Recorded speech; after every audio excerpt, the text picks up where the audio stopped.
Magandang araw po sa inyong lahat. Ang kwentong inyong mapapakinggan ay tungkol sa mag-amang sina Nestor at Owen na umalis sa kanilang baryo matapos silang pagbintangan ng mga aswang. Sa kanilang paglalakbay ay napadpad sila sa San Bartolome kung saan sila tumira at nagtrabaho sa taniman ng paminta na pagmamay-ari ng isang matandang babae na kung tawagin ay Madam Candida. Sa unay tila payapa ang lahat, ngunit nang magsimulang matagpuan ng sunod-sunod ang mga bangkay sa iba't ibang bahagi ng baryo, ay binalot ng takot at pangamba ang mag-ama. Sino nga ba ang responsable sa mga pagpatay? At hanggang saan ang kayang gawin ng isang ama para lamang maprotektahan at mailigtas ang buhay ng kanyang anak? Ngunit bago ang lahat, huwag po nating kalimutan mag-subscribe at i-hit ang notification bell sa aking YouTube channel na The Voice Addict at Apong Isaak para sa mas marami pang makapigil hiningang kwentong aswang at katatakutan mula sa mundo ng kababalaghan. Umpisahan na po natin ang kwento. Nakayukong naglalakad si Nestor pauwi habang nakatuon sa kanya ang mga mapanghusgang mata ng mga tao sa gilid ng kalsada. Kung maaari lang sanang maglaho na siya, ay ginawa na niya. Wala mang sinasabi ang mga tao, ay para namang matatalim na kutsilyo ang tingin ng mga ito na isa-isang bumabaon sa kanyang katawan. Hawak niya ang kaliwa niyang braso na dumudugo habang pilit na binabaliwala ang sakit ng sugat niya roon. Sa wakas, nakarating na siya sa maliit nilang kubo. Agad niyang isinarado ang pinto at sinalubong siya ng 9 na taong gulang niyang anak na lalaki na si Owen. Bumakas ang pag-aalala ni Owen pagkakita sa kalagayan ng ama niyang si Nestor. Umupo si Nestor sa sahig na kawayan sa isang sulok. Tay, ano po nangyari sa inyo? Bakit may dugo po kayo sa braso niyo? Owen anak, ikuha mo ako ng lumang damit sa kahon. Sige na. Opo tay, ito na po. Nagtataka man ay agad na tumalima si Owen. Naghalongkat ito sa kahon kung saan nakalagay ang kanilang mga damit. Isang itim na t-shirt ang inabot ni Owen kay Nestor. Ididampiyo ni Nestor sa halos 3 pulgadang hiwa sa kanyang braso habang bakas sa mukha niya ang sakit at hapdi. Tay, ano po bang nangyari sa inyo? Bakit po may sugat kayo? Bigla na lang akong tinaga ng isang tindero ng karne sa palengke kanina, anak. Tapos, pinagtabuyan nila ako at pinaalis. Ang sabi nila, aswang daw ako at papatayin nila tayong mag-ama. Hala, bakit ganun tay? Hindi naman po tayo aswang, di ba? Hindi anak, hindi tayo aswang. Akala lang ng mga tao ay ako ang aswang dahil ako ang huling kasama ng ninong Anselmo mo bago siya pinatay nung aswang. Sa akin na nila isinisi ang lahat. Kahit ang totoo, ay wala naman akong kasalanan doon. Matagal nang naninirahan ang mag-amang Nestor at Owen sa liblib na baryo na yon. Noon pa man, ay may mangilan-ngilan ng nagiging biktima ng aswang doon. At ang pinakahuli nga ay ang ninong ng anak niyang si Owen. Galing sila sa inuman ng ninong ni Owen at sabay silang umuwi. Ligtas na nakauwi si Nestor, ngunit si Anselmo ay natagpuan ng bangkay kinaumagahan sa tabi ng palayan. Marami itong kalmot at kagat sa iba't ibang parte ng katawan nito at halos wala na itong dugo. Dahil si Nestor ang huling kasama ni Anselmo, ay inisip ng lahat na siya ang aswang na matagal ng dahilan ng takot ng mga tao. Makalipas ang ilang sandali, ay huminto na sa pagdurugo ang sugat ni Nestor. Pero ang sakit ng mapagbintangan sa isang karumal-dumal na bagay ay nasa puso pa rin niya. Tumayo siya at kinuha ang isang lumang traveling bag sa ilalim ng papag. Lumapit si Owen na may pagtataka sa muka. Tay, ba't niyo po kinuha yan? Ano pong gagawin niyo? Mag-e-empake tayo ng mga damit natin, anak. Aalis na tayo rito. Pero tay, kung aalis po tayo dito, baka po isipin nila na totoong mga aswang nga po tayo. Hindi na tayo ligtas dito, Owen. Galit na ang mga tao sa atin. At ayokong hintayin na may gawin pa sila sa atin na hindi maganda, lalong-lalo na sa'yo. Lalo na't may nagbanta na sa atin. Napapatayin nila tayo. Bahala na sila kung anong isipin nila sa atin. Ang importante ngayon, anak, ay makaalis na kagad tayo dito.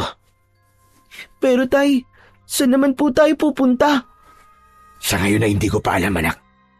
Siguro sa Maynila. Malay mo, makita natin doon ang nanay mo. Pero tay, ang sabi po kasi ni nanay sa huling sulat niya ay may iba na po siyang pamilya, di ba? Baka hindi na po niya tayo gustong makita, tay. Basta, anak, aalis tayo rito bukas ng madaling araw. Bahala na kung saan tayo mapunta, basta makalayo lang tayo rito. Marahang tumango si Owen habang may lungkot sa kanyang mga mata. Ramdam naman ni Nestor na mabigat para sa anak niya ang umalis sa baryong yon kung saan ito ipinanganak. Naroon ang mga kaibigan nito at sanay na ito sa lugar na yon. Ngunit mas prioridad niya ang kaligtasan nilang mag-ama. Hindi siya papayag na may mangyaring hindi maganda kay Owen na baka sa huli ay pagsisihan pa niya. Inagabihan ay mahimbing na natutulog sina Nestor at Owen. Magkatabi sila sa papag. Nakahanda na ang kanilang mga damit na dadalhin nila sa kanilang pag-alis. Ngunit nagising si Nestor nang may marinig siyang sigawan ng mga tao sa labas ng kanilang bahay. Bumangon siya at sumilip sa bintana. Nanlamig siya nang makitang maraming tao sa harapan ng kanilang kubo. May ilan na may dalang sulo na may apoy at ang mga kalalakihan ay may itak at kawayan na may tulis sa dulo. Sumisigaw ang mga tao na papatayin sila ni Owen ng mga ito dahil mga aswang daw sila. Nagising na rin si Owen at agad na bumakas ang takot sa mukha nito nang marinig ang sigawan ng mga tao sa labas. Tay, ano po nangyayari? Bakit parang ang daming tao po sa labas? Maganda ka, anak. Kailangan natin tumakas. Ha? Bakit po, tay? Ano po ba yun? Basta, huwag ka na muna magtanong. Huwag kang maingay. Buksan mo yung bintana sa likod ng bahay. Tapos lumabas ka ron. Hintayin mo ko. Susunod kagad ako sa'yo. Tila naramdaman ni Owen ang panganib na kinakaharap nila. Kaya agad itong tumalima sa kanyang ama. Binuksan nito ang bintana sa may likod ng kubo. At mula roon ay lumabas ito. Mabilis na kinuha ni Mang Nestor ang traveling bag habang pilit niyang nilalabanan ng takot at pangamba. Pero nang mapagtanto niya na may kabigatan ng bag ay nagdesisyon siyang wag na yung dalhin dahil baka kapag hinabol sila ng mga tao ay mahirapan sila. Agad na lumabas si Nestor sa bintana sa likod ng kubo. Doon ay nakita niya si Owen na nanginginig na sa takot. Hinawakan niya ang kamay nito at itinuro niya ang talahiban sa likod ng bahay nila. Magkasabay silang tumakbo sa talahiban at siniguro nila na hindi sila makikita ng mga tao. Hindi pa man nakakalayo ang mag-ama nang isang napakalaking liwanag ang sumiklab sa likuran nila. Huminto sila at sabay na lumingon. Nanlambot ang mga tuhod ni Nestor nang makita niyang nasusunog na ang kanilang kubo. Tay! Ang bahay po natin! Nasusunog! Hayaan mo na, anak, huwag mo nang tignan. Ang importante ay buhay tayo. Kung hindi kagad tayo nakaalis doon, ay malamang kasama tayong masusunog. Tara na, baka malaman nila na nandito tayo. Huwag natin sayangin ang pagkakataon na ibinigay sa atin ng Panginoon na buhay pa tayo. Mabigat ang mga hakbang na naglakad sina Nestor at Owen. Ang totoo ay nanghihina na si Mang Nestor dahil sa pagkasunog ng kanilang bahay. Napakaraming alaala ang meron yun. Ngunit hindi na lang niya ipinaramdam kay Owen ang panghihina niya dahil alam niya na kailangan niyang maging matatag para sa kanyang nag-iisang anak. Tirik na ang araw, ngunit patuloy pa rin naglalakad sina Nestor at Owen sa gilid ng kalsada. May ilang sasakyan na dumadaan at sinubukan nilang parahin ni Nestor. para makasakay sila. Pero kahit isa ay walang huminto para sila ay tulungan. Wala silang kahit na anong dala, maliban na lamang sa suot nilang damit.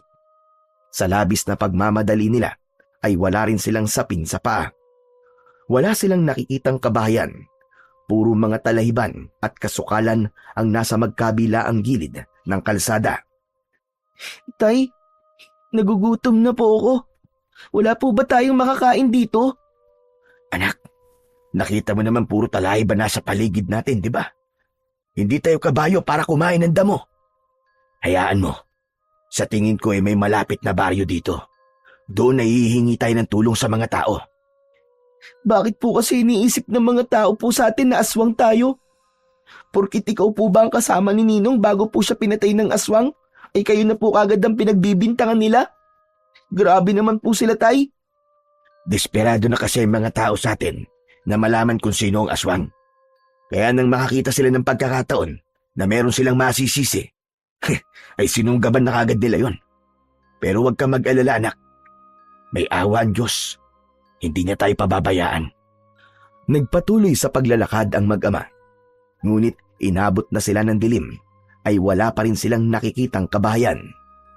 Nanghihina na si Nestor, pero alam niyang mas matindi ang hirap ng kanyang anak. Ganun pa man, hindi niya na narinig na nagreklamo si Owen. Tahimik ito at sa tingin niya ay wala na itong lakas para magsalita dahil sa labis na gutom, uhaw at pagod. Hanggang sa isang maliit na kubo ang nakita nila na nakatayo sa gilid ng kalsada. Owen, tignan mo, may kubo. May mahihinga na tayo ng tulong. Kahit papano ay nakakita si Nestor ng konting pag-asa na makakakain na sila. Lumapit sila sa kubo at napansin nilang nakabukas ang pinto nun. Tao po! Tao po! Wala silang sagot na nakuha. Tay, parang wala pong tao. Pero tignan niyo po, may pagkain po sa loob oh. Kunin natin yun habang wala pa po yung nakatira dito. Hindi pwede, anak. Pag nanakaw yung naiisip mo eh. Hintayin na lang natin yung nakatira rito at baka paparating na rin siya. Pero tay, gutom na po talaga ako eh. Kahit tubig lang po sana. Nahahabag na tinignan ni Nestor si Owen. Tuyong-tuyo na ang labi ng kanyang anak at naisip niya na baka kung hindi ito makakainom ng tubig ay kung ano pa ang mangyari ditong hindi maganda. O sige, pero iinom lang tayo ng tubig ha. Hindi natin gagalawin yung pagkain. Nakangiting tumango si Owen. Pumasok na silang dalawa sa kubo. Meron doon banga at nang buksan yun ni Nestor ay nakita niya na puno yun ng tubig. Kumuha siya ng baso at sumalok ng tubig sa banga. Ibinigay niya yun kay Owen. Matapos uminom ni Owen ay si Nestor naman ang uminom. Naglakad na sila palabas ng kubo pero nagulat sila nang paglabas nila ay sinalubong sila ng isang matandang lalaki na ilang di pa lang ang layo sa kanila. May hawak itong itak habang nanlilisik ang mga mata nito. Mga magnanakaw! Kayo palang nagnanakaw sa kubo ko ha! Sa wakas, nahuli ko rin kayo! Teka tatang, nagkakamali po kayo. Hindi po kami mga magnanakaw. Nakikiinom lang po kami ng tubig. Galit na tumakbo ang matandang lalaki palapit kina Nestor habang nakataas ang itak sa ere. Agad na kinarga ni Nestor si Owen at mabilis silang tumakbo sa kasukalan sa likod ng kubo. Bumalik kayo rito, mga magnanakaw! Puputulin ko mga kamay ninyo! Naramdaman ni Nestor ang mahigpit na pagyakap ni Owen sa kanya. Hindi na siya lumingon at patuloy lang siya sa pagtakbo.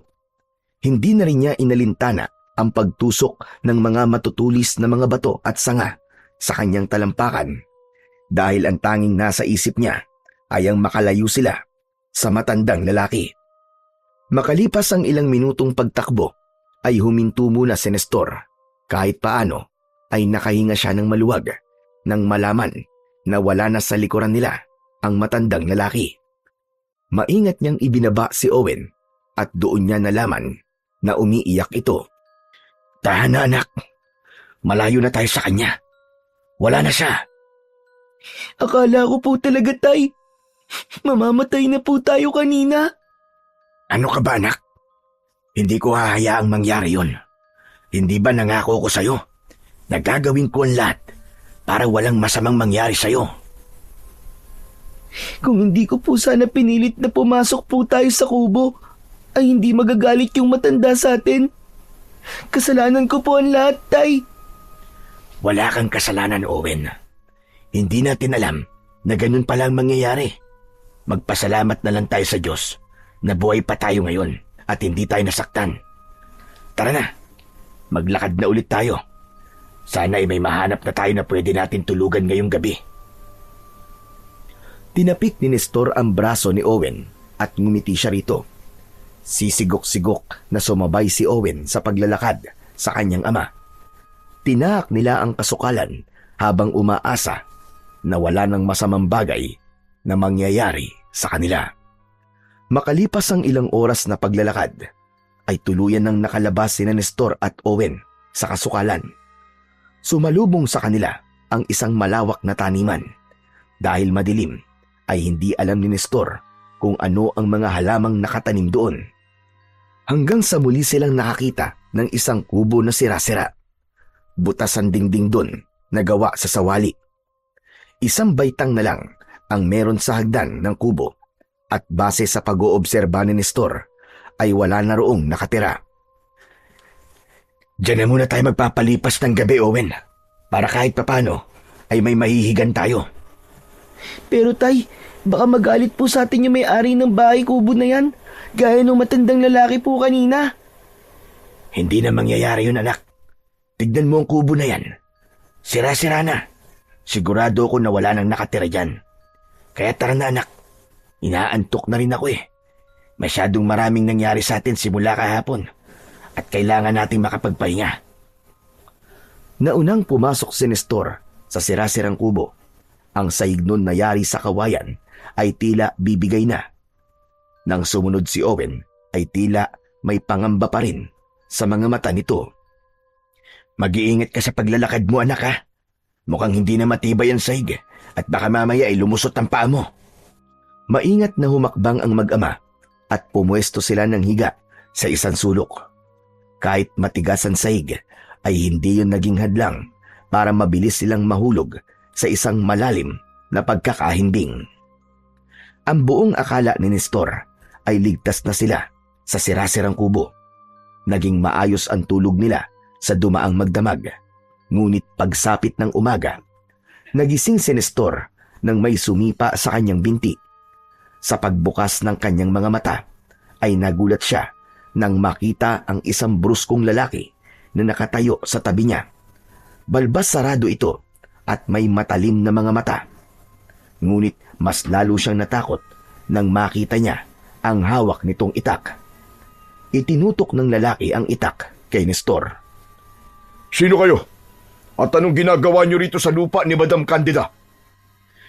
Pakiusap. Ilayo mo ang itak mo. Hindi kami masamang tao. Naghahanap lang kami ng aking anak na matutulugan. Aalis din kami. Pasensya na kung dito kami napadpad. Nang sandaling yon, ay nagising na rin si Owen. Takot itong yumakap kay Nestor habang nakatingin sa lalaki. Kung ganon, ay mga palaboy pala kayo. Siguro ay mga magnanakaw din kayo, no? Kayo ba nagnanakaw sa mansyon ni Madam Candida noong nakaraang buwan? Hindi kaibigan. Ang totoo niyan ay ngayon lang kami nakapunta ng anak ko sa lugar na ito. Hindi kami mga magnanakaw, maniwala ka. Sa tingin mo maniniwala ako sa mga sinasabi mo? Kailangan malaman ni Madam Candida na nahuli ko na ang mga magnanakaw. Sigurado ako na matutuwa siya sa akin at makabigyan pa niya ako ng pabuya. Kaya tumayo kayong dalawa dyan at huwag niyong susubukan tumakas o gumawa ng hindi ko magugustuhan dahil hindi kayo sasantuhin ng itak ko. Tay, natatakot po ako. Huwag kang matakot, anak. Nandito ako sa tabi mo. Hindi kita pababayaan. Marahang tumayo si Nestor at inalalayan niya ang kanyang anak na si Owen. Habang ang lalaki naman ay hindi inalis ang pagkakatutok ng itak sa kanila. May takot na lumukob kay Nestor. Sa paraan ng titig ng lalaki sa kanila ay sigurado siya na hindi ito magdadalawang isip na saktan sila sa oras na may gawin sila na labag para dito. Lumabas kayo at huwag kayong tatakbo. Bilisan nyo! Matalim na tinignan ni Nestor ang lalaki bago sila lumabas ni Owen sa kubo. Nakasunod sa kanila ang lalaki. Pinaglakad sila nito hanggang sa makarating sila sa tabi ng isang malaking puno. May mga tao na sa taniman na dinaanan nila kagabi. Lahat ay nagtatakang nakamasid sa kanila. Tinawag ng lalaki ang isang trabahador sa taniman at inutusan nito yung kumuha ng lubid. Agad na tumalima ang trabahador at nang bumalik ito ay may dala na itong lubid. Ginamit ng lalaki ang lubid para itali silang mag-ama sa puno. Sandali lang! Bakit mo naman kami tinali? Pakawalan mo kami!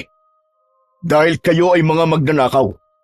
Maghintay lang kayo dyan at si Madam Candida na ang bahalang magdesisyon kung ano ang dapat gawin sa inyong dalawa.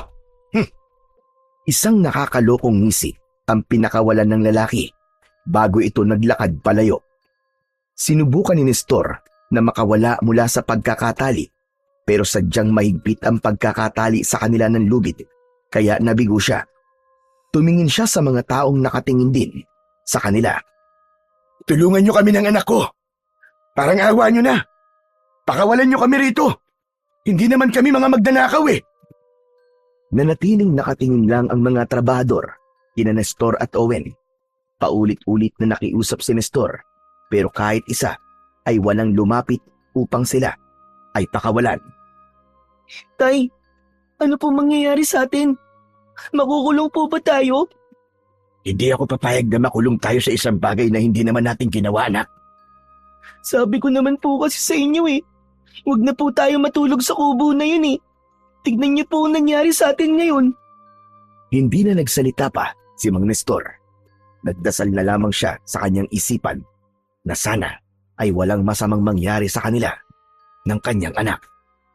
Makalipas ang ilang minuto ay umangat ang muka ni Mang Nestor nang makarinig siya ng yabag ng sapatos na papalapit sa puno kung saan sila nakatali ni Owen. Nakita niyang palapit yung bruskong lalaki, ngunit sa pagkakataon na yon ay hindi na ito mag-isa. May kasama itong isang may edad na babae na sa unang tingin pa lang ay alam na kagad ni Nestor na isa yung mayaman. Nakapusod sa likod ang buhok nito. Maamo ang mukha nito at nangungusap ang mga mata. Matangkad ang babae na may payat na pangangatawan. Nakasuot ito ng bulaklaking bestida at may dala itong itim na bag. Huminto ang lalaki at babae sa harapan mismo ni Nestor at Owen. Benjo, sino sila? At bakit sila nakatali rito? Nakakaawa naman sila. Mukha silang nahihirapan. Hindi po kayo dapat maawa sa kanila, Madam Candida. Sila po ang nagnakaw sa inyong mansyon noong nakaraang buwan. Ano ka mo? Pero ang sabi ng mga nakakita ay isang lalaki ang magdanakaw. Bakit may kasama siyang bata ngayon? Hindi ko rin po alam, Madam Candida. Pero sigurado ako na ang lalaking yan ang magnanakaw na hinahanap nyo. Napansin ni Nestor ang awa sa mata ng matandang babae habang nakatingin sa kanila. Maya-maya pa ay napailing ito. Sino kayo? Ano ang inyong mga pangalan? Ako po si Nestor. At ito naman po ang anak ko si Owen. Magsabi kayo ng totoo. Totoo ba ang sinabi ni Benjo na ikaw ang nagnakaw noon sa aking mansyon? Hindi po, madam. Ang totoo po niyan eh. Ngayon lang po kami nagawin ng aking anak sa lugar na ito. Kaya imposible po na kami ang sinasabi niyong nagnakaw noon sa inyo. Aba, madam, huwag kayo maniniwala sa isang yan. Halatang nagsisinungaling yan. Wala namang magnanakaw ang umamin na magnanakaw siya. Madam, nagsasabi po ng totoo ang tatay ko. Hindi po niya magagawang magnakaw. Kahit po mahirap lang po kami, ay palagi po niyang sinasabi sa akin na hindi dahilan ng kahirapan para gumawa kami ng masama o manlamang ng aming kapwa. Maniwala po kayo sa sinasabi ng tatay ko, madam. Kahit nga po kahapon pa kami hindi kumakain, ay hindi po namin naisipan na magnakaw kahit pagkain lang. Sus, paawa ka pang bata ka. Mana ka sa tatay mo kasi parehas kayo sinungaling. Itinaas ni Madam Candida ang isa nitong kamay na siyang nagpatahimik kay Benjo. Tama na, Benjo. Sa palagay ko naman ay nagsasabi sila ng totoo. Hindi silang nagnakaw nun sa aking mansyon. Sige na, pakawalan mo na sila. Pero madam, Pakawalan mo na sila, Benjo. Dapat ko pa bang ulitin ang sinabi ko sa'yo? At isa pa, alam mo bang sa ginawa mong pagtali sa kanila ay ikaw ang pwedeng makulong at hindi sila? Labag sa batas ang ginawa mong ito. Napalunok si Benjo, sabay tingin ng masama kay Nestor. Wala na itong nagawa, kundi sundin ang utos ng amo nito. Labag man sa kalooban nitong pakawalan sila Nestor at Owen, ginawa pa rin niya. Maraming salamat po, Madam Candida. Walang anuman. Ang sabi ng anak mo ay kahapon pa kayo hindi kumakain. Totoo ba yon? Totoo po, Madam. Kaya po kami naglalakad-lakad dahil lagahan na po kami ng makakain. Kung ganon, sumunod kayo sa akin sa mansyon. May natira pang pagkain kaninang almusal. Mas makabubuti na kumain na muna kayo, lalo na ang bata. Naku, Madam, hindi na po. Nakakahiya naman po sa inyo. Tay, wag na po kayong maiya. Gutom na po talaga ako, Tay. Narinig mo naman siguro ang sinabi ng anak mo, Nestor. Halika na at sumunod kayo sa akin. ano? Sandali lang madam. Sigurado ba kayo na papapasukin niyo ang dalawang yan sa mansyon niyo? Hindi niyo pa sila kilala. Kaya nga kikilalanin ko sila, Benjo. Tumalikod na si Madam Candida at naglakad na palayo. Si Benjo naman ay matalim pa rin ang tingin kay Nestor, ngunit hindi niya na yon binigyan ng pansin. At sumunod na sila sa matandang babae. Matapos ang ilang minutong paglalakad, ay nakarating na sila sa harapan ng isang napakalaking bahay. Binuksan ni Madam Candida ang malaking pinto, habang sina Nestor at Owen ay nagkaroon ng alinlangan na pumasok. Lumingon sa kanila si Madam Candida at matamis na ngumiti. Oh, bakit kayo nakatayo lang dyan? Halina kayo, pumasok na kayo. Sigurado ho ba kayong papapasukin nyo kami sa bahay nyo? Oo naman. Sumunod kayo sa akin sa komedor. Huwag na kayong mahiya. Muling naglakad si Madam Candida. Nagkatinginan muna ang mag-ama at nang tumango si Nestor ay pumasok na sila sa malaking bahay. Labis na namangha si Nestor sa laki ng sala. Makintab ang marmol na sahig at mukhang napakalambot ng malaki at mahabang sofa. Pagpasok nila sa silid kainan, ay muling napatingin si Nestor sa paligid. Malaki ang espasyo. Sa gitna ng silid ay isang mahabang mesa na yari sa magandang uri ng kahoy na may 12 upuan ang naroon. May nakalatag na puting mantel sa ibabaw na bordado ng mga bulaklak sa gilid. Sa gitna ng mesa ay may isang florera na may mga pulang rosas. Napakaganda po pala ng bahay niyo, Madam. Salamat. Minana ko pa ito sa mga magulang ko. Hindi na ako nag-asawa, kaya ako lang ang natira rito. Umupo muna kayo. Magpapahanda ko ng pagkain niyo. Tumango si Nestor at inalalayan si Owen papunta sa isa sa mga upuan. Umupo sila habang pinagmamasdan pa rin ang buong paligid. Wala siyang masabi sa laki at ganda ng bahay na kanilang kinaroroonan. Hindi nagtagal ay dumating na ang isang babaeng kasambahay at inihain na nito ang mga pagkain ni Nestor at Owen. Merong sinangag, pritong itlog, daing na bangus at isang pitsil ng orange juice. Umupo si Madam Candida sa kabisera. Sige na, kumain na kayong mag-ama. Huwag kayong mahihiya at ubusin nyo yan. Pero Madam Candida, napakarami po ng inihain nyo. Maraming salamat po. Agad na nagsimula ang mag-ama na kumain. Hindi na muna nila pinansin si Madam Candida dahil talagang gutom na sila. Ang sabi sa akin ni Benjo ay nakita niya kayo doon sa Sirang Kubo. Ano palang nangyari at napunta kayo ron? Ang totoo ay halos kilala ko ang lahat ng mga tao dito sa San Bartolome. Kaya sigurado ko na hindi kayo taga rito.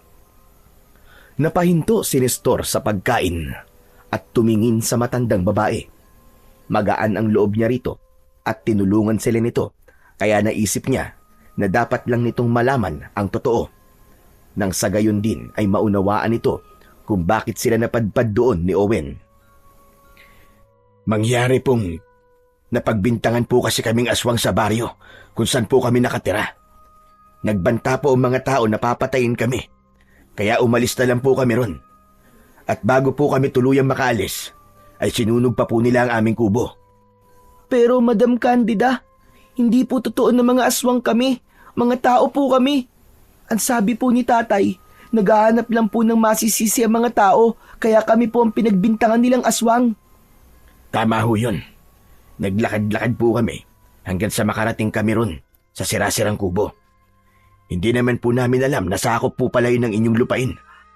Pasensya na po talaga. Anong klaseng mga tao magbibintang sa inyo ng ganong kabigat na akusasyon? Nakakaawa naman pala talaga kayo. Kung ganun pala, ay wala na kayong tirahan. Ganun na nga po, Madam Candida. Paano yan? Saan kayo niyan titira ngayon? Bahala na po. Ang bala ko po ay magtungo sa Maynila. Kaya lang wala akong nadalang gamit o pera nang tumakas kami ng anak ko sa kubo namin. Mas lalong tumindi ang awa sa muka ni Madam Candida. Ramdam yon ni Nestor sa paraan ng pagtingin nito sa kanila ni Owen. Masyadong magulo sa Maynila, Nestor. Mahirap ang buhay doon. Kung gusto mo, ay meron akong iaalok sa'yo. Namatay kasi ang isa kong trabahador sa taniman ng paminta. Kung gusto mo, ikaw na lang ang pumalit sa kanya. Sa inyo ko na rin ipapagamit ni Owen yung kubo na tinitirhan niya rito sa aking lupa. Nang sa gayon ay hindi nyo na problemahin ng inyong tirahan. Libre din ang pagkain ng aking mga trabahador. Kaya wala na kayong magiging problema. Ano po? Pero sobra-sobrang tulong niyo na po yan, Madam. Tutulungan mo rin naman ako dahil magtatrabaho ka sa akin. At isa pa, hindi kaya ng aking konsensya na hayaan kayong umalis sa aking bahay nang hindi nyo alam ang inyong pupuntahan, lalo na't may kasama ka pang bata. Napatingin si Nestor kay Owen nang hawakan siya nito sa kanyang braso. Tay, pumayag na po kayo sa alok ni Madam Candida para hindi na po natin problemahin ang tirahan natin. Tapos magkakaroon pa po kayo ng trabaho. Mabilis na nag-isip si Nestor. Napagtanto niya na walang kasiguraduhan kung makakarating ba sila ng Maynila, gayong kahit piso ay wala sila. Isa pa, ay hindi rin niya alam kung ano ang naghihintay sa kanila sa syudad. Kaya sa huli ay tinanggap na ni Nestor ang alok ni Madam Candida at inisip niya na yun na ang kapalit ng napakaraming hindi magagandang bagay na nangyari sa kanila ni Owen sa mga nakalipas na araw. Simula noon ay sa lupain na ni Madam Candida na nirahan sina Nestor at Owen. Gaya ng ibang trabahador ay tumira sila sa isa sa mga kubo na naroon. Binigyan din sila ng kanilang amo ng mga lumang damit para meron silang maisusot sa araw-araw. Maagang gumigising ang mag-ama para magsimulang magtrabaho sa taniman ng paminta. Si Owen ang may dala ng basket habang si Nestor naman ang namimitas. Sa kabila ng matinding sikat ng araw ay wala silang reklamo. Para kay Mang Nestor ay mas mabuti na yun kesa nandun sila sa baryong kanilang pinanggalingan. Maganda ang naging pakikitungo sa kanila ng ibang mga trabahador. May ilan pang ang tumulong magturo kay Nestor kung paano ang tamang paraan ng pamimitas at pagbilad. Ngunit si Benjo na siyang namamahala sa buong taniman ay iba ang pakikitungo sa mag-ama. Matalim ang tingin nito kay Nestor at palaging nakamasid sa bawat galaw niya. Kahit walang sinasabi, ramdam ni Nestor ang malamig at mabigat na presensya ni Benjo na tila ba naghahanap lang ito ng pagkakamaling magagawa niya. Isang hapon, matapos ang nakakapagod na pagtatrabaho, ay sabay na naglakad sina Nestor at Owen pauwi sa kanilang kubo. Napahinto sila nang humarang si Benjo sa kanilang daraanan. Tignan mo nga naman. Pinagnakawan niyo na nga si madam, tapos ngayon, nagtatrabaho na kayo sa kanya? Ang bigat niyo din, no? May alam ba kayo sa pangungulam at nakuha niyo kagad ang loob niya? Hindi kami mangkukulam, Mang Benjo. Grabe naman po kayong manghusga sa amin. Owen, hindi ka dapat ganyan makipag-usap sa nakatatanda sa'yo. Makinig ka sa tatay mo, Owen. Ang bata mo pa lang pero palasagot ka na. At ikaw naman, Nestor. Bakit hindi mo masagot ang sinabi ko, ha? Hindi kami mangkukulam, Benjo. Sadyang mabuti lang talaga ang puso ni Madam Candida. At nakita niya na kailangan namin ng tulong. Kaya tinulungan niya kami. At sinamantala niyo naman yung kabaitan niya. Alam niyo kung ako sa inyo? Aalis na lang ako dito sa San Bartolome. Lumayo na kayo. Kasi wala kayong lugar dito. Benjo, sa tingin ko, hindi ikaw ang magdidikta sa kung ano ang gagawin namin mag-ama. Pasensya ka na, Benjo. Pero kailangan na naming umuwi ng anak ko. Alam ko na walang magandang patutunguhan ng pag-uusap natin na to. Owen, anak, tara na. Matapos tapikin ni Nestor sa balikat si Owen, ay naglakad na sila palayo kay Benjo.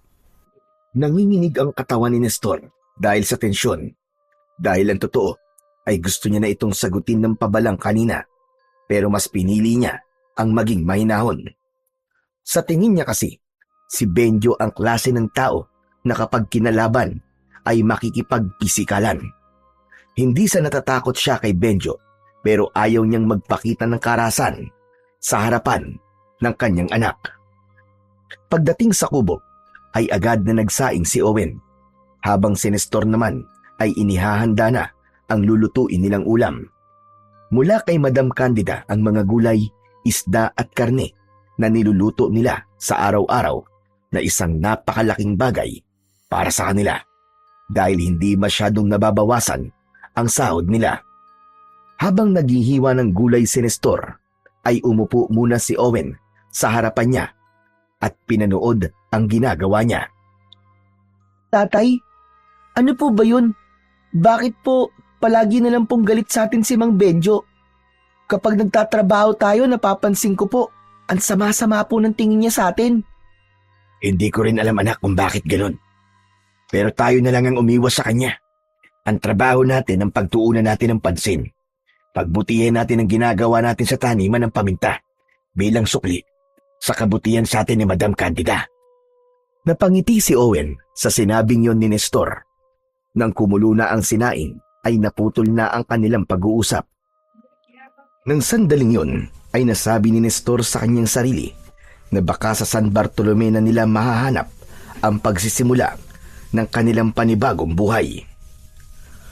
Sa mga lumipas pang mga araw, ay naging normal naman ang buhay ng mag-ama sa San Bartolome. Naging magaan na ang trabaho nila sa taniman ng paminta dahil nasanay na sila sa mga ginagawa nila roon. Kumpara sa lugar na inalisan nila, masasabi ni Mang Nestor na mas magaan ang buhay nila sa San Bartolome. Iniwasan na lang nila si Benjo, lalo na kapag kinakausap sila nito at pilit silang pinapaalis. Bagamat hindi alam ni Nestor kung saan nagmumula ang galit sa kanila ni Benjo, ay mas pinili nilang mag-ama na huwag pansinin at seryosohin ang mga sinasabi nito tungkol sa kanila. Ngunit ang katahimikan ng bago nilang buhay sa San Bartolome ay nagbago nang isang umaga ay isang bangkay ng isang trabahador ang natagpuan sa gitna ng taniman ng mga paminta. Kalunos-lunos ang lagay ng bangkay. Tila inatake ito ng isang napakabangis na hayop. Tadtad ito ng kagat at kalmot. May laslas ito sa leeg at halos ubos na ang dugo nito. Nakabukas ang mga mata nito na para bang bago ito malagutan ng hininga ay may nakita itong kahindik-hindik na nilalang. Habang nakatayo si Nestor sa unahan ng kumpulan ng mga taong nakapalibot sa bangkay, ay bumalik sa alaala niya ang mga naging biktima noon ng aswang sa kanilang baryo. Laking gulat ni Nestor nang biglang sumulpot si Owen sa tabi niya. Mabilis niya itong hinila palayo kahit pahuli na dahil nakita na rin ito ang bangkay. Anong ginagawa mo rito, anak? Hindi ka na dapat pa nagpunta rito. Hindi ko naman po alam, Tay, na may patay pala eh. Nagtaka po kasi ako kung bakit may nagkukumpulan po, kaya po pinuntahan ko. Tay, yung itsura po nung patay, hindi po ba ganon din po ang itsura ng mga pinatay ng aswang sa baryo natin? Tama ka, anak. Parehas na parehas nga. Ibig po bang sabihin, Tay, meron din pong aswang dito sa San Bartolome? Hindi ako sigurado, anak. Pero base sa reaksyon ng mga tao, ay parang matagal na itong nangyayari rito.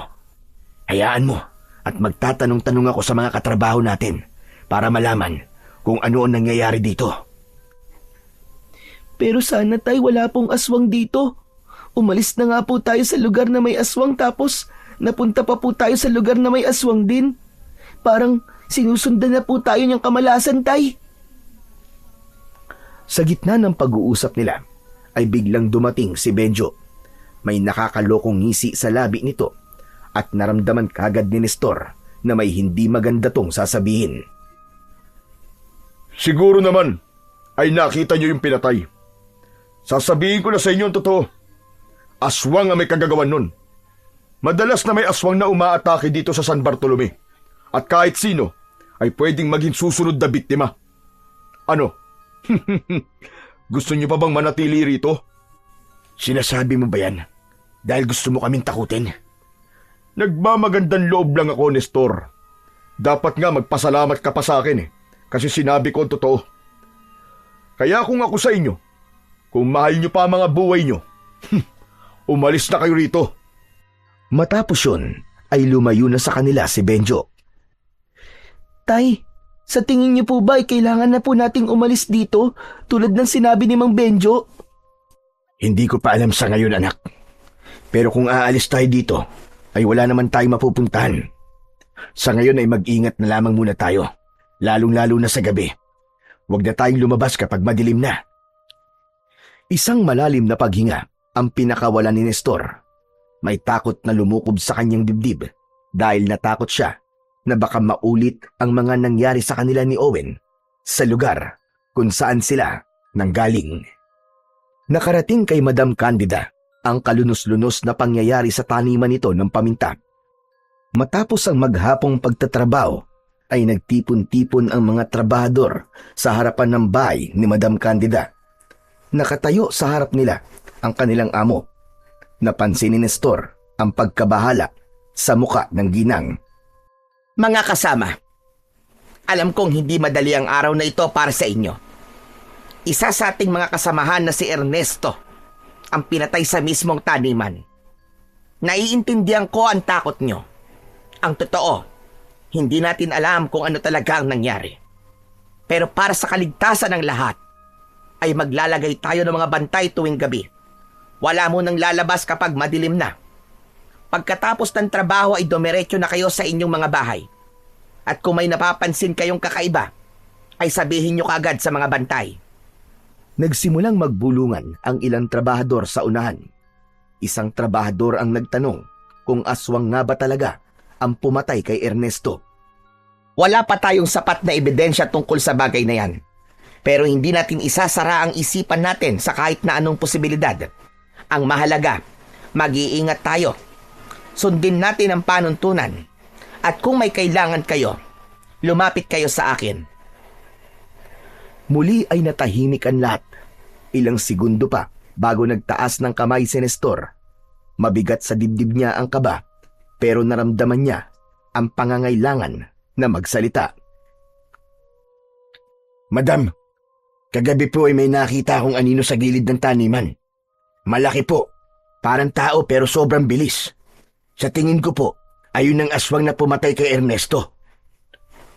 Kung ano-ano na lang ang sinasabi mo. Bago ka lang dito Tapos ganyan na kagad ang kwento mo. Masyado kang pabida.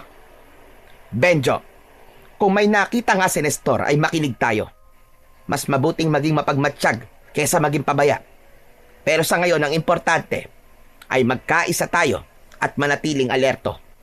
Magbabantay ang mga tauhan ko tuwing gabi. Protektado kayo rito. Isa-isang nag-alisan ang mga trabahador matapos ang pagpupulong. si Nestor at Owen ay hindi pa rin umaalis sa kanilang pwesto. Binagmasdan niya ang langit. Maliwanag pa, pero alam niyang ang tunay na panganib ay magsisimula sa oras na lumubog na ang araw. Maagang naghapunan sila Nestor at Owen. Gaya ng ginagawa nila noon sa kanilang baryo, ay nagsaboy sila ng asin sa paligid ng kanilang kubo. Sa loob ay nagsimulang lagyan ng tulis ni Nestor ang mga kawayan na nakuha niya sa kasukalan. Napahinto siya nang makita niya si Owen na pinapanood siya habang may takot sa mga mata. Natatakot ka ba, anak? Opo, Tay. Parang ganito rin po kasi tayo nung nandun pa po tayo sa dati nating bahay. Palagi po tayo nagsasaboy ng asin bago po dumilim. Pero iba pa rin dito sa San Bartolome, anak. Dahil may isang tao na nagnanais tayong protektahan. Maganda mga sinabi ni Madam Candida kanina sa pagpupulong. Kahit paano, ay makakatulog tayo na maayos. Kasi alam nating may mga nagbabantay na tauhan ni Madam Candida sa labas. Pero Tay, totoo po ba yung sinabi nyo kanina? Na may nakita po kayong aswang? Hindi ako sigurado kung aswang nga ba yun. Anino lang kasi ang nakita ko, anak. Hindi ko na lang sinabi sa'yo kasi alam kong matatakot ka eh. Pero huwag ka mag-alala. Napagdaanan na natin ang ganitong sitwasyon. Kaya walang masamang mangyayari sa atin. Basta't palagi tayo mag-iingat at susundin natin ang mga sinabi ni Madam Candida.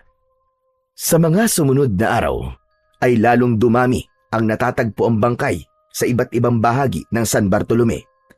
Isang matandang babae ang nakita sa likod ng simbahan na balot ng sugat at wala ng mga lamang loob. Isang batang lalaki naman ang natagpuan sa tabing ilog na nakasubsob sa putik at tila pinatay sa pamamagitan ng matatalim na kuko. Dahil doon ay lalong lumalim ang takot ng mga tao sa baryo. Para kay Nestor, bawat patay na natatagpuan ay isang malaking babala na kailangan nilang paigtingin ang kanilang pag-iingat. Hindi siya makatulog ng mahimbing tuwing gabi at lagi siyang nagigising sa bawat kaluskos sa labas ng kanilang kubo. Ang dating pag-asa na dala ng panibagong simula sa San Bartolome ay unti-unting napalitan ng takot at pangamba. Isang araw, walang pasok sa taniman ng paminta sina Nestor at Owen dahil araw yon ng kanilang pahinga. Nang napansin ni Nestor na paubos na ang kanilang panggatong, ay nilapitan niya si Owen na abala sa paghuhugas ng pinagkainan nila kaninang almusal. Anak, pupunta lang ako sa kakahuyan ha. Paubos na pala ang panggatong natin eh. Sige po, Tay. Mag-iingat po kayo ah. Ay, Tay, pwede po ba akong makipaglaro sa mga bata sa labas ng taniman pagkatapos ko po dito sa ginagawa ko? Oo naman, walang problema. Basta't huwag kang makikipag-away ha. Opo, Tay. Matapos yun, ay kinuha na ni Nestor ang itak at isang sako, saka siya naglakad patungo sa kakahuyan. Habang naghahanap ng panggatong, ay hindi na iwasan ni Nestor na maisip ang mga pagpatay ng aswang na nangyayari sa San Bartolome. Kung ikukumpara ang mga pangyayari roon sa nangyari sa pinanggalingan nilang lugar, ay masasabi niya na mas malala ang sa San Bartolome. Dapat na ba kaming umalis dito ni Owen? Pero kung aalis naman kami, saan kami pupunta? Sana talaga ay mahuli ng aswang na yon para maging tahimik na sa lugar na ito. Sa gitna ng kanyang paghahanap ng panggatong ay natigilan siya nang makarinig siya ng kaluskos sa unahan. Agad niyang inihanda ang sarili at hinigpitan niya ang pagkakahawak niya sa itak. Ngunit agad din niya yung ibinaba nang makita niya si Madam Candida na naglalakad patungo sa direksyon niya. May hinihila itong maliit na baboy ramo habang nakasampay sa balikat nito ang isang mahabang baril. O Nestor, anong ginagawa mo rito sa kakahuyan? Madam Candida, kumukuha lamang po ako ng panggatong. Mukhang mahilig po pala kayong mga aso. Oo. Ito ang libangan ko rito. Kapag naiinip ako o kaya ay stress ako, ay nangangaso ko. Sobra kasi ako nababahala sa nangyayari dito sa San Bartolome dahil sa aswang na yon. Halos gabi-gabi na yata siyang umaatake. Nakakatakot nga po, madam.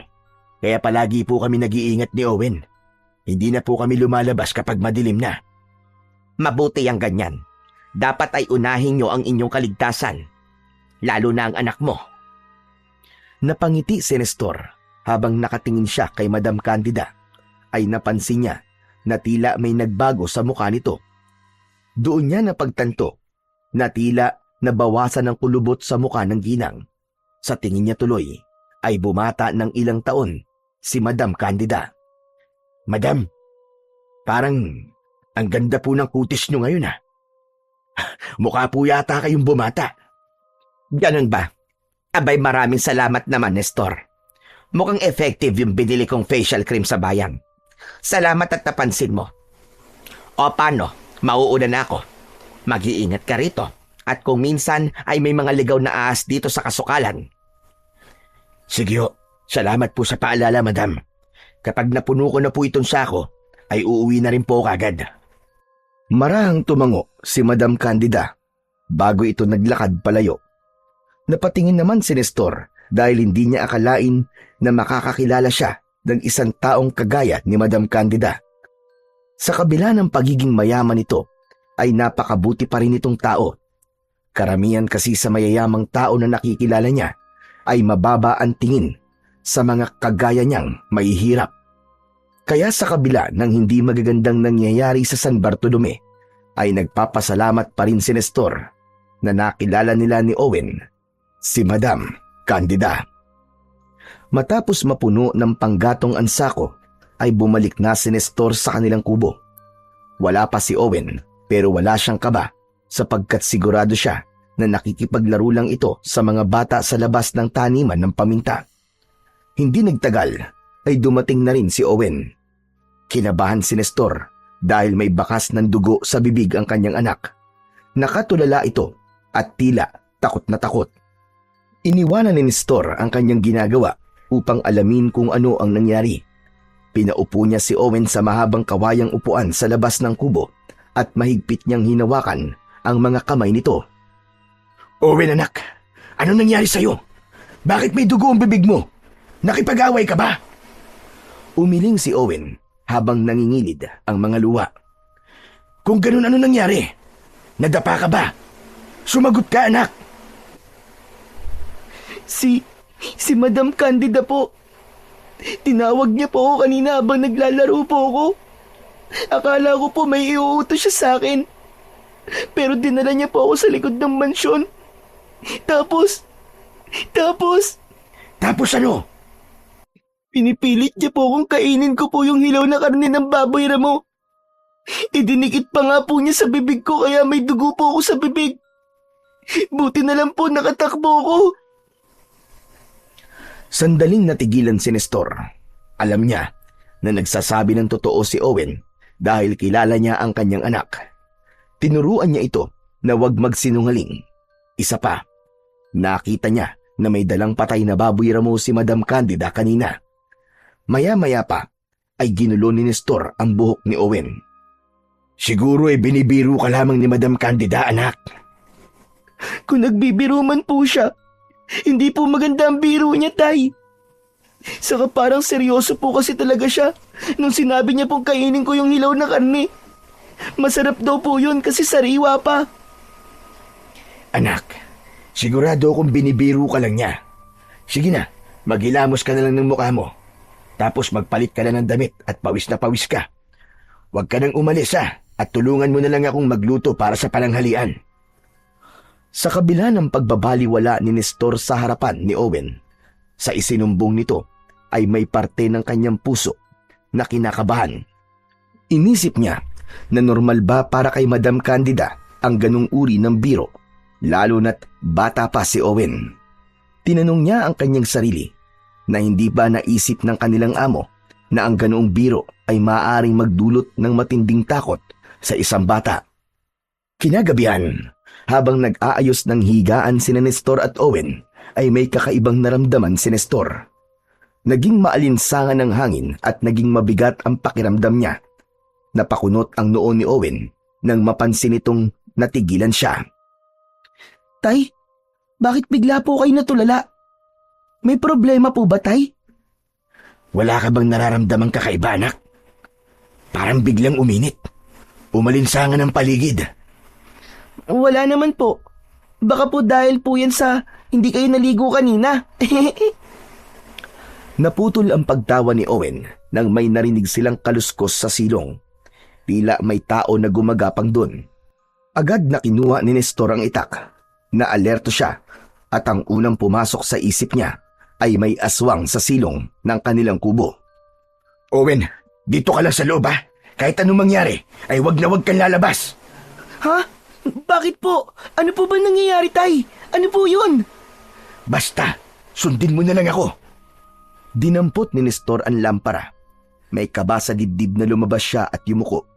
Tinanglawan niya ang silong at nang hilakbot siya nang makita niya ang isang napakalaking baboy ramo sa ilalim ng kanilang silong. Pulang-pula ang mga mata nun at walang tigil ang pag-agos ng malapot nitong laway sa gilid ng bibig. Alam kong hindi ka baboy ramo. Alam kong aswang ka. Umalis ka dito dahil kung hindi, tatagpasin ko ang leg mo. Galit na umangil ang baboy habang nakatingin kay Nestor. Biglang humangin ng malakas at namatay ang sindi ng lampara. Mabilis na tumayo si Nestor at tinawag niya si Owen upang kunin ang posporo. Tumalima kagad si Owen at nang maibigay nito ang posporo ay sinindihan niya kagad ang lampara. Nang muli niyang tanglawan ang silong ay wala na roon ang malaking baboy. Tumayo si Nestor. Luminga siya sa paligid. Ramdam niya na nasa kung saan lang ang baboy na kanina ay nasa silong, habang si Owen naman ay nakatayo sa may pintuan at bakas ang takot sa muka. Tay, ano po ba yung nakita niyo sa silong? Isang malaking itim na baboy, anak. Pero sigurado ko na aswang yun. Pagtingin ni Nestor kay Owen ay nanlaki ang mga mata niya dahil sa isang nilalang na unti-unting lumalapit sa likod nito. Isa yung nakakatakot na nilalang na may malahalimaw na muka. Meron yung mahahabang buhok na kulay puti. Matutulis ang mga kuko at may mga ngipin na sa unang tingin pa lang ay alam niyang kayang pumunit ng laman. Sigurado siya na yon ay isang aswang. Kung paano yun nakapasok sa kanilang bahay ay wala siyang kaalam-alam. Owen! Sa likod mo, anak! Bago pa man makalingon si Owen ay dinakma na ng aswang ang braso nito. Niyakap ng aswang si Owen mula sa likod at tumalon palabas ng bahay. Tatakbo sana ang aswang palayo, ngunit mabilis na humarang rito si Nestor. Kinalimutan na niya ang takot at ang tanging nasa isip niya ay ang mailigtas ang kanyang anak. Bitiwan mo ang anak ko, hayop ka! Bitiwan mo siya! Huwag kang mag-alala. Hindi ko papatayin ang batang ito. May mas maganda akong plano para sa kanya. Tatay, tulungan niyo po ako, Tay! Tulungan niyo po ako! Pakawalan mo siya! Hindi mo siya pwedeng kunin! Malakas na tumawa ang aswang. Nagbigay yon ng kilabot kay Nestor. Inipon niya ang lahat ng lakas ng loob niya sabay sugod sa aswang. Ngunit mataas itong tumalon at sa isang kisap mata ay nasa bubong na ito ng kubo. Tumalon ng aswang sa kabilang panig ng kubo. Mabilis na nagtungo roon si Nestor, ngunit labi siya ng lumo nang hindi niya na nakita ang aswang at si Owen. Owen! Anak! Nasaan ka? Hayop kang aswang ka! Ibalik mo ang anak ko! Halos mabaliw na si Nestor sa pagtawag sa kanyang anak.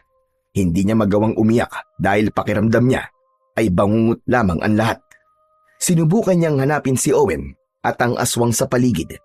Sinikap niyang sundan ang mga bakas ng paa sa lupa, pero bigo siyang makita kung nasan ang kanyang anak. Nang dahil sa walang tigil na pagsigaw ni Nestor, ay nagising na ang mga trabahador na natutulog na sa kani-kanilang mga kubo. Lumapit ang mga ito upang tanungin sa kanya kung ano ang nangyari. Tulungan niyo akong hanapin ang anak ko, mga kasama. Tinangay siya ng aswang. Parang awa niyo na tulungan niyo ako.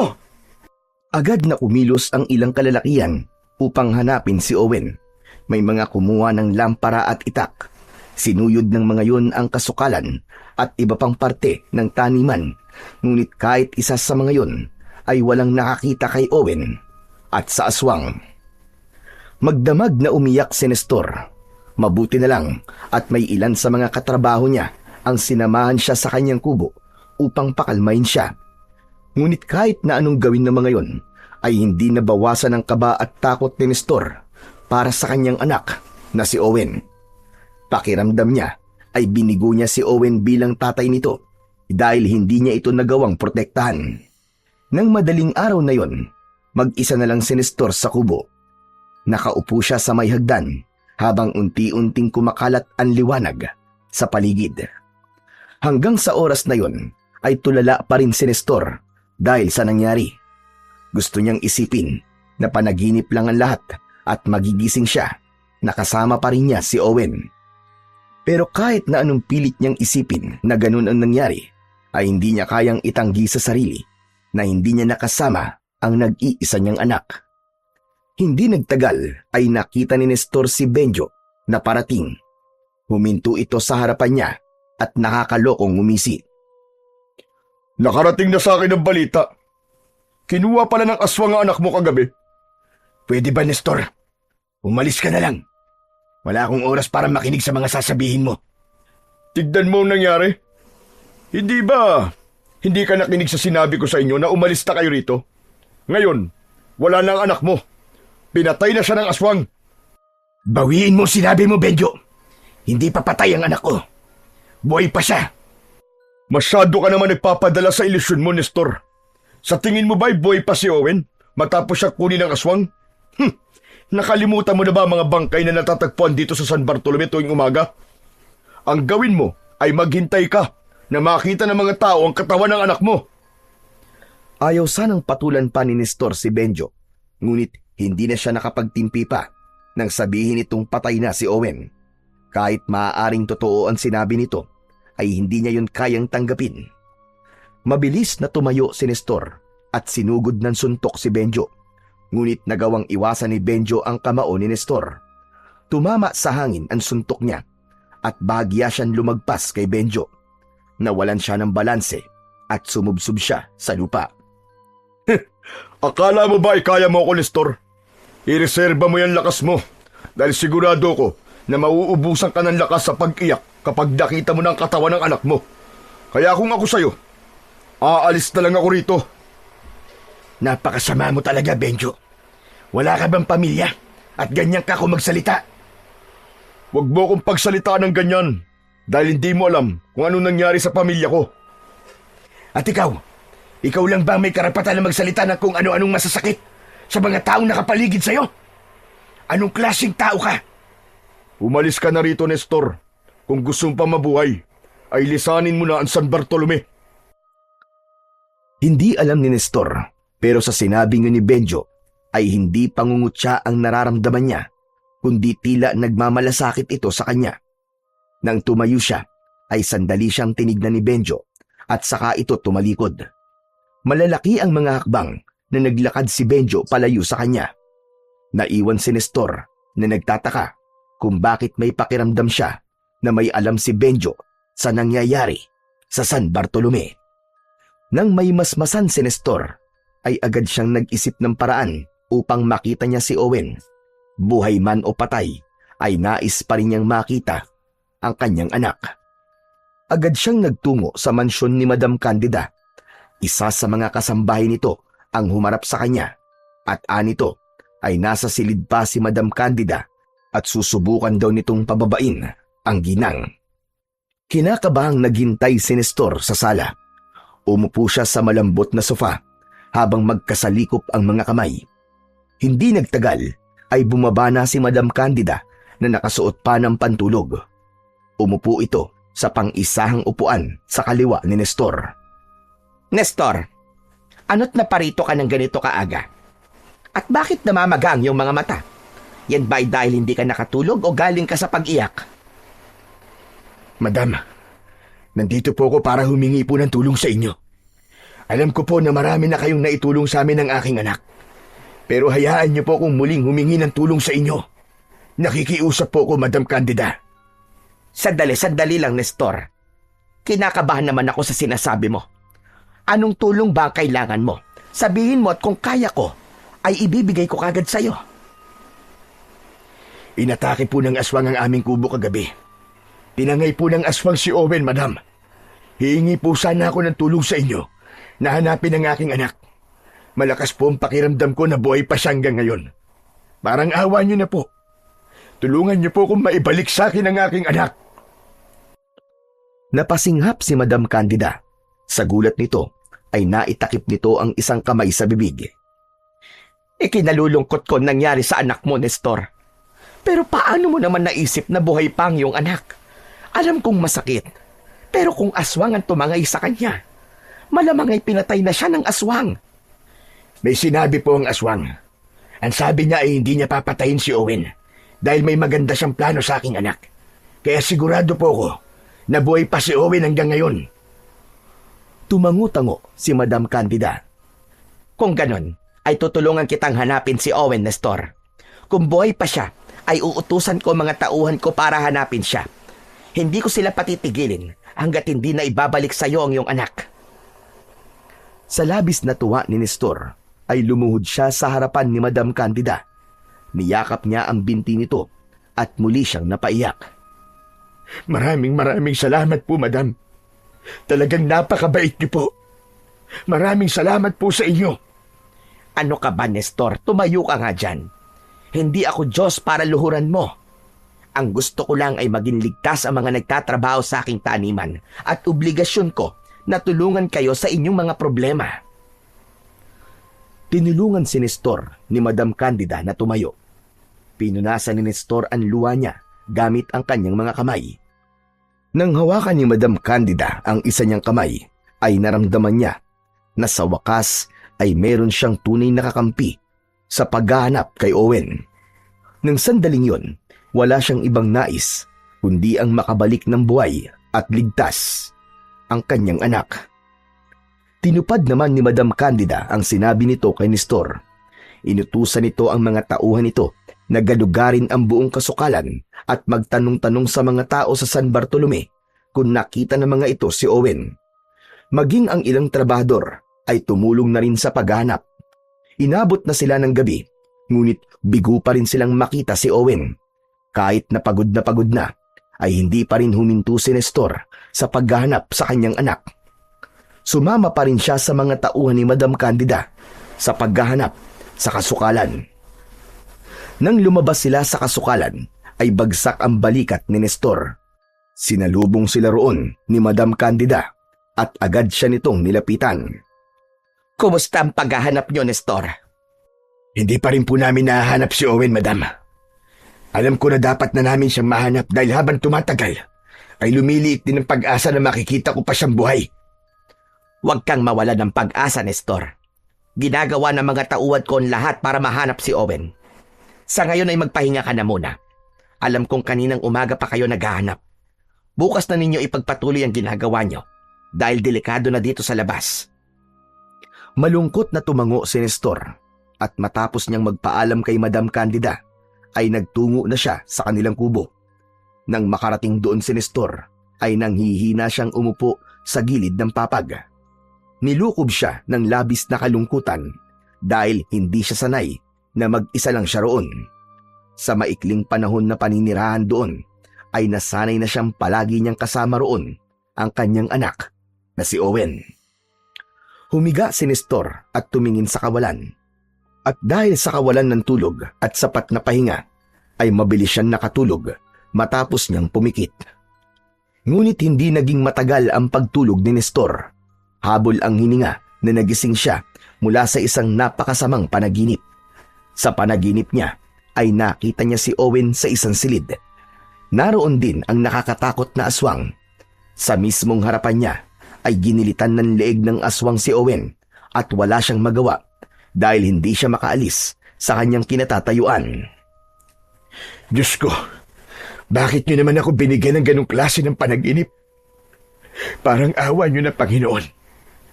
Pauwiin niyo na po si Owen. Protektahan niyo po siya laban sa aswang na tumangay sa kanya. Nang dahil sa panaginip na yon, ay mas lalong tumindi ang pangamba na nararamdaman ni Nestor. Bumangon siya at kinuha ang kanyang itak.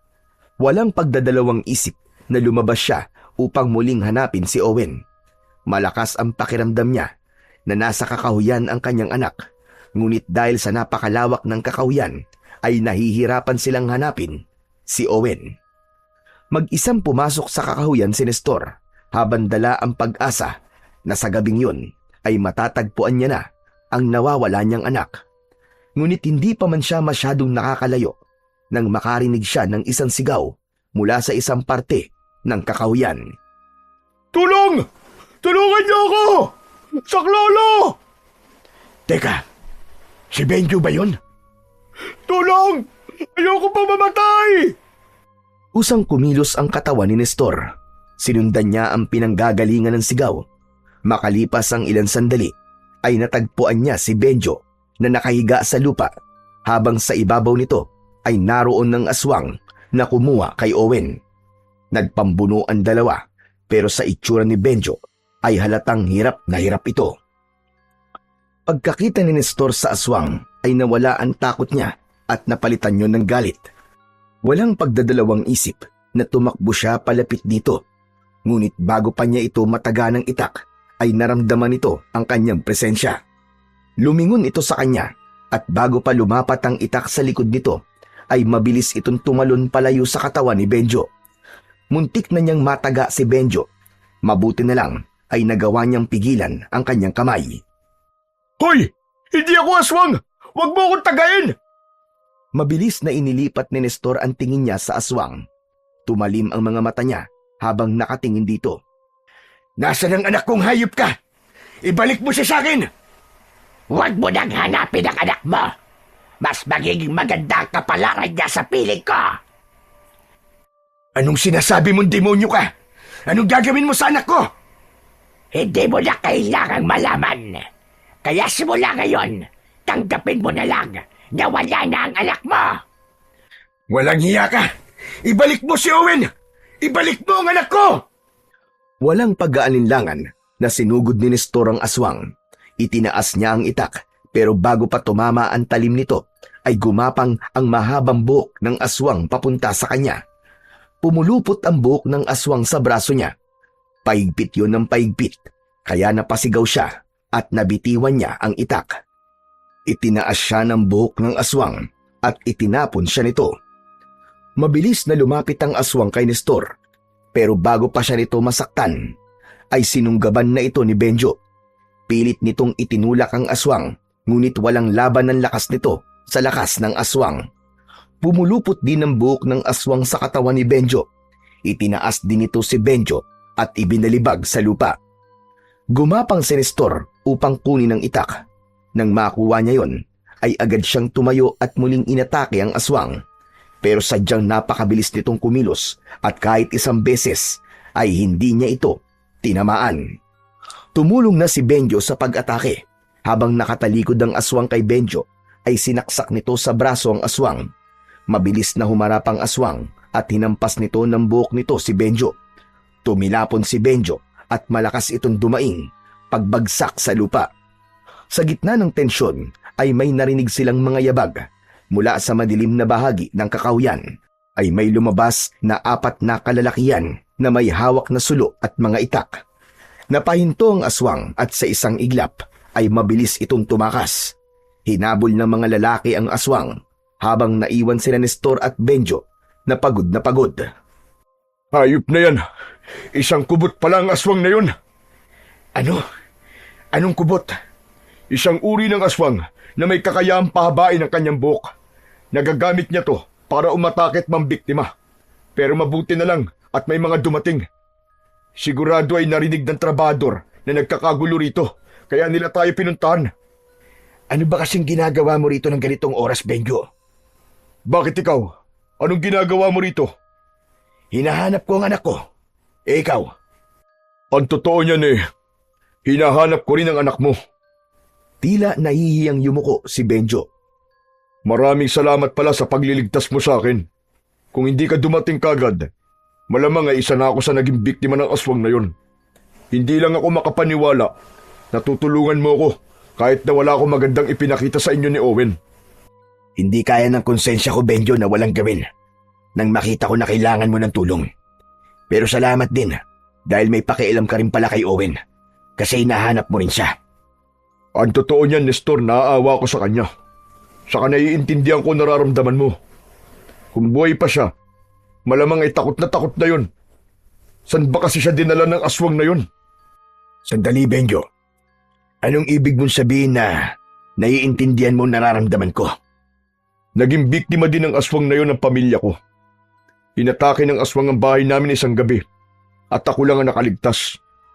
Gusto ko ring mapatay ang aswang na yun para ipaghiganti ang ginawa niya sa pamilya ko. Kaya ako kayo pinapaalis noon ay dahil ayokong may mga dayo pang madamay sa mga pagpatay dito sa San Bartolome. Pasensya ka na nga lang talaga kasi sadyang magaspang ang aking ugali at masakit ako magsalita. Ngayon ay naiintindihan na kita. Dapat pala inalam ko muna ang pinaghuhugutan mo kung bakit masama ang ugali mo. Naputol ang pag-uusap ng dalawa nang bumalik na ang 4 na lalaki. Ayon sa mga ito, ay hindi na nila naabutan ang aswang dahil masyado daw itong mabilis. Nang sandaling yun ay naisip ni Nestor na magpahinga na. Kahit paano ay nagkaroon siya ng pag-asa na buhay pa rin si Owen dahil sa sinabi ng aswang kanina. Ngunit hindi siya papayag na hindi niya mababawi ang kanyang anak dito. Kung kinakailangan na ibuwis niya ang kanyang buhay, ay gagawin niya. Sa kabila ng kakulangan sa tulog, ay maaga pa rin nagising si Nestor. Kahit nais niyang hanapin si Owen, ay mas pinili muna niyang magtungo sa taniman ng paminta upang magtrabaho. Umasa na lamang siya na kumikilos pa rin ang mga tauhan ni Madam Candida upang hanapin ang anak niyang si Owen. At kahit pa namuntik siyang mamatay sa pakikipaglaban sa aswang kagabi, alam ni Nestor na may isang bagay na nangyari at yun ay ang pagkakabati nila ni Benjo. Sa totoo lang ay hindi siya sanay na merong kaaway kaya para sa kanya ay napakahalaga ng bagay na yun. Sa gitna ng pagtatrabaho ni Nestor ay napansin niya si Benjo na nakatayo sa ilalim ng isang puno sa gilid ng taniman. Kinawayan siya nito at sumenyas na parabang pinapalapit siya. May pagtataka man ay lumapit pa rin si Nestor kay Benjo. Agad niyang napansin ang pagkabahala sa mata nito. Nestor, makinig ka. May kailangan akong sabihin sa'yo. Sa tingin ko, ay kilala ko na kung sino ang aswang. Ano? Sino, Benjo? Alam kong hindi ka maniniwala. Si Madam Candida. Siya ang aswang. Ano ka mo? Si Madam Candida? Imposible yan. At paano mo nasabing aswang ang amo natin? Napakabait niya at matulungin. Siya pa nga nag-utos sa mga tauhan niya na hanapin si Owen. Alam ko, Nestor. Pero ang hula ko ay ginagawa niya lang ang lahat ng yun para hindi magduda mga tao sa kanya. Kagabi kasi, nasugatan ko sa likod ng braso yung aswang. Tapos kanina nakita ko si Madam Candida na may sugat din sa likod ng braso niya. Hindi kaya yun ang dahilan kung bakit gumaganda ang balat niya? Dahil sa mga nabibiktima niya? Malamang ay ganun na nga, Nestor. Sandaling natahimik si Nestor habang nanginginig ang kanyang buong katawan. Hindi pa rin siya makapaniwala na may posibilidad na si Madam Candida ang aswang sa San Bartolome at ito rin ang dumukot sa kanyang anak. Mariin na ikinuyom ni Nestor ang kanyang mga kamay. Walang imik na humakbang siya pero hinawakan siya ni Benjo sa braso para pigilan. Sandali lang, Nestor. Saan ka pupunta? Saan pa? Kakausapin ko si Madam Candida. Kung siya nga ang aswang, ay kailangan niyang sabihin sa akin kung nasa ng anak ko. Pwede bang kumalma ka muna? Huwag kang padalos-dalos. Paano akong kakalma? Nawawala ang anak ko, Benjo. Hindi tayo pwede magpadalos-dalos ng desisyon. Kailangan ay meron tayong konkretong plano. Kung si Madam Candida nga ang aswang, sigurado ko na mamayang gabi ay aalis siya para maghanap ng bibiktimahin niya. Kapag umalis na siya, ay dun tayo papasok sa mansyon niya. At bakit naman tayo papasok doon? Isipin mo, saan ba pwedeng itago ni Madam Candida si Owen? Hindi ba sa mansyon niya? Saka merong basement sa mansyon si Madam. Dati imbakan nyo ng mga naaning paminta. Pero simula na magpagawa siya ng hiwalay na imbakan, ay isinarado niya na ang basement. Malakas ang kutob ko na naroon ng anak mo. At paano naman tayo makakapasok sa basement na yun kung nakasarado na yun? May duplicate key ako sa pinto ng basement. Siyempre, ako na mamahala dito sa taniman, kaya binigyan niya ako ng susi para doon. Pero nakalimutan niya ng bawiin. Itinabi ko na lang. Kaya kumalma ka lang muna, okay? Mamayang gabi tayo papasok sa mansyon ni Madam Candida. Sa kabila ng kagustuhan ni Nestor na malaman kung totoo ngang nasa mansyon si Owen, ay mas pinili na lang niyang makinig kay Benjo. Tahimik siyang nanalangin na sana ay hindi pa huli ang lahat para mailigtas nila si Owen sa kamay ng aswang na dumukot dito. Buong maghapon na hindi nagpakita sa taniman si Madam Candida, kaya mas lalong lumalim ang hinala ni Nestor na totoo nga ang sinabi sa kanya ni Benjo. Naisip niya na baka ayaw makita ng kanilang amo ang sugat na natamo nito noong nakarang gabi. Pagsapit ng gabi ay naghanda na si Nestor. Isinabit niya sa kanyang bewang ang bagong hasa na itak. Kumuha rin siya ng isang kawayan na may matulis na dulo. Naglagay siya ng asin sa plastik at isinilid niya yon sa bulsa ng kanyang pantalon. Makalipas ang ilang sandali ay may kumatok sa pinto ng kanyang kubo. Nang buksan ni Nestor ang pinto, ay bumungad sa kanya si Benjo na may dala ring itak. O ano, Nestor? Handa ka na ba? Kanina pa, Benjo. Handang-handa na. Kung ganun ay tara na. Sigurado ako natulog na mga kasambay sa mansyon.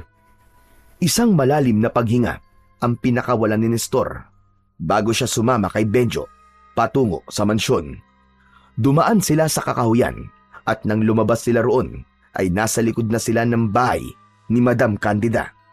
Gamit ang isang hagdan ay umakyat sila sa beranda ng isang silid sa ikalawang palapag. Mula roon ay matagumpay silang nakapasok sa loob ng mansyon. Madilim ang paligid, kaya sandali silang huminto upang sanayin ang mga mata nila sa dilim. Matapos yun ay lumabas sila ng naturang silid at bumaba sa napakalaking hagdan. Maingat ang bawat hakbang nilang dalawa. Alam nila na isang maliit na ingay lang ay maaaring may magising at malaman na naroon sila. Pagdating sa ibaba ay pumasok sila sa isang pinto na nasa ilalim ng hagdan. Isang hagdan pababaan sumalubong sa kanilang dalawa. Naunang bumaba si Benjo habang nakasunod naman sa kanya si Nestor. Sa dulo ng hagdan ay may isang malaking pinto na yari sa makapal na uri ng bakal. Inilabas ni Benjo ang isang susi sa bulsa at gamit yon ay binuksan nito ang pinto.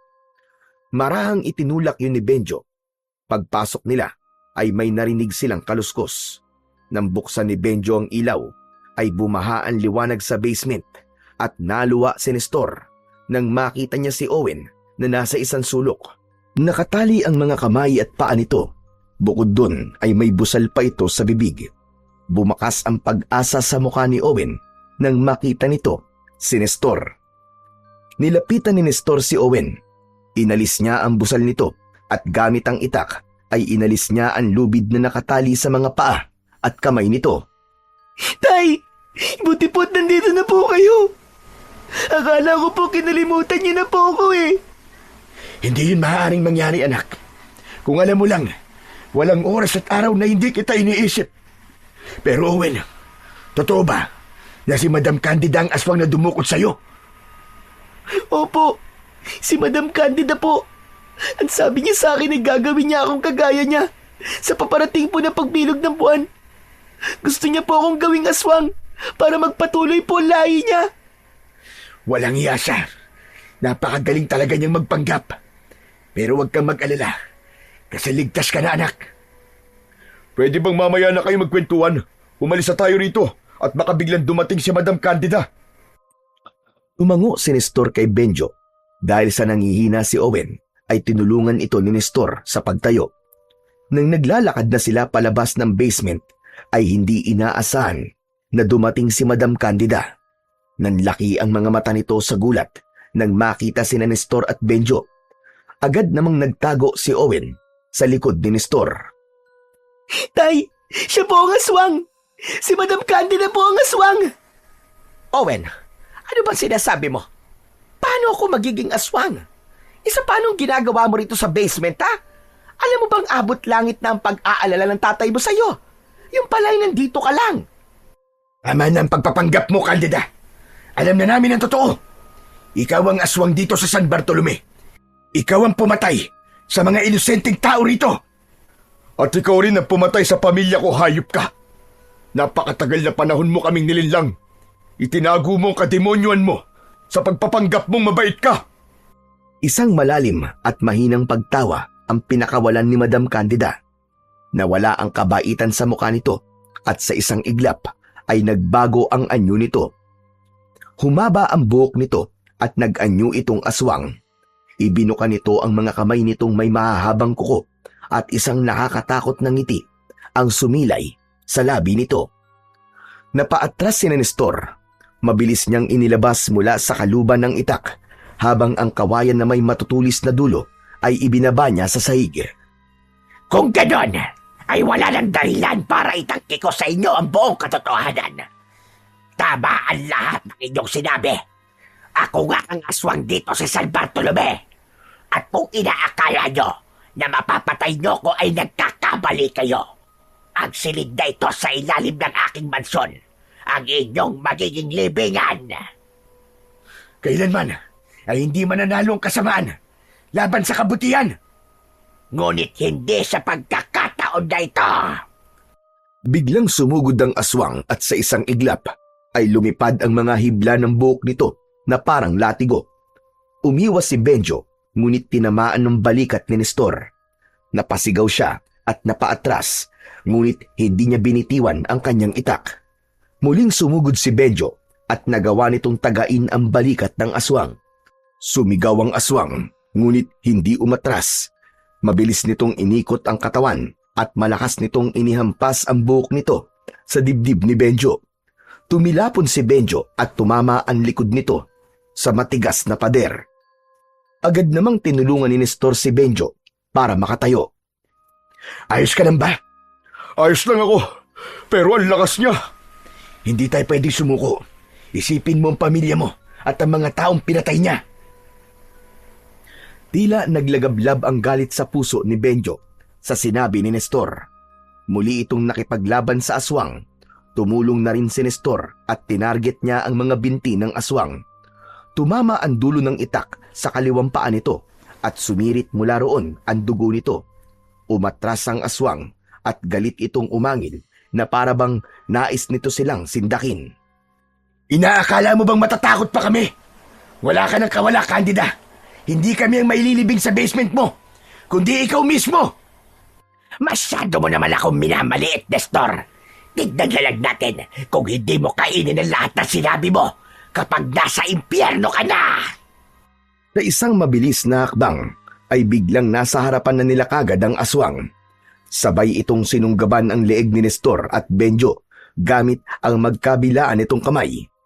Naputol ang paghinga nila. Walang kahirap-hirap na inangat sila nito sa ere. Pilit silang kumakawala, ngunit parang bakal ang kamay ng aswang na nakasakal sa kanila.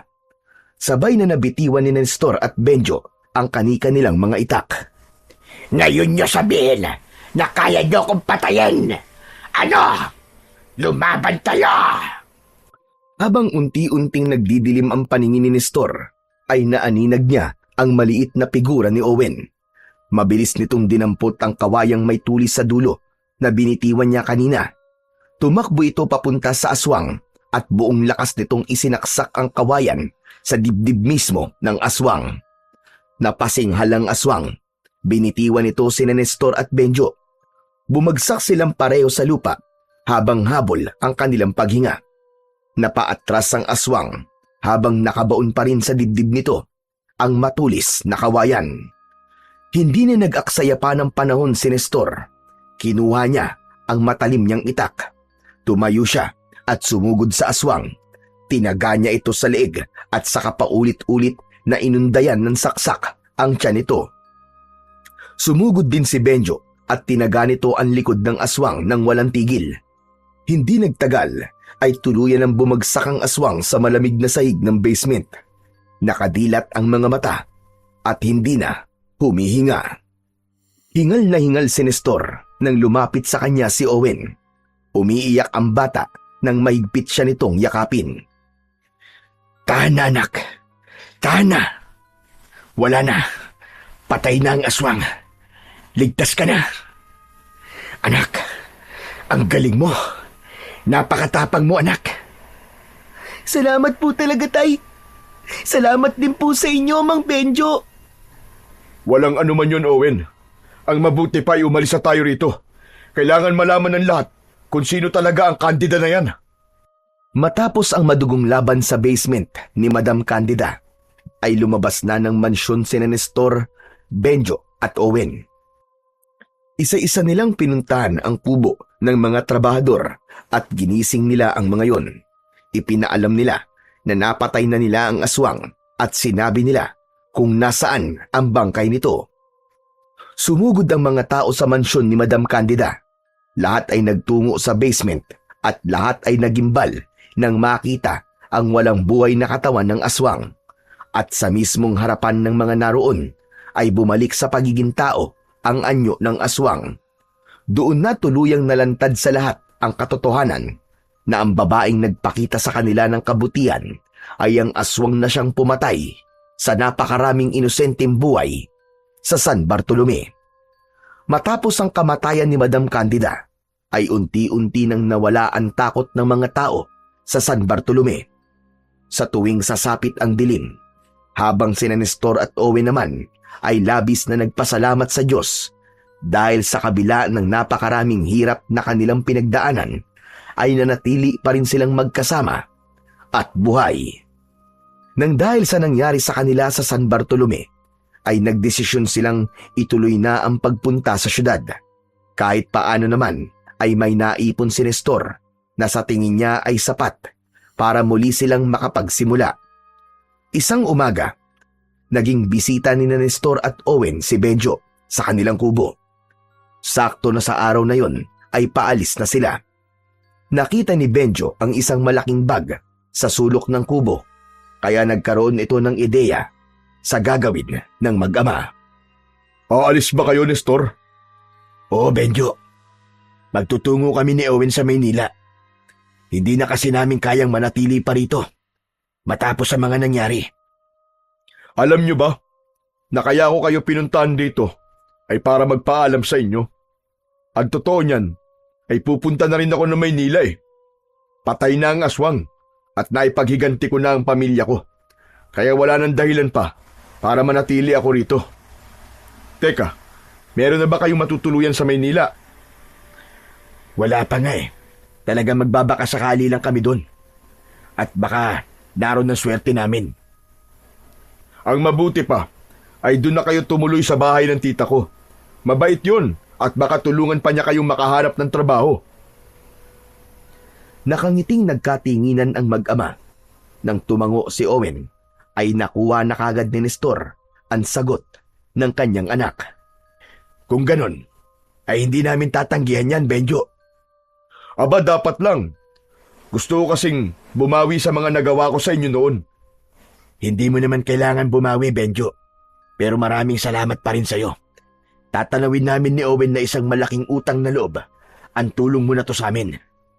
Matapos ang bangungot sa San Bartolome, ay tuluyan ng nilisan ni Nestor at Owen ang lugar na yon. Sumama sila kay Benjo papuntang Maynila. Nakahanap si Nestor ng maayos na trabaho sa tulong ng tita ni Benjo, habang si Owen naman ay pumasok na sa pampublikong paaralan.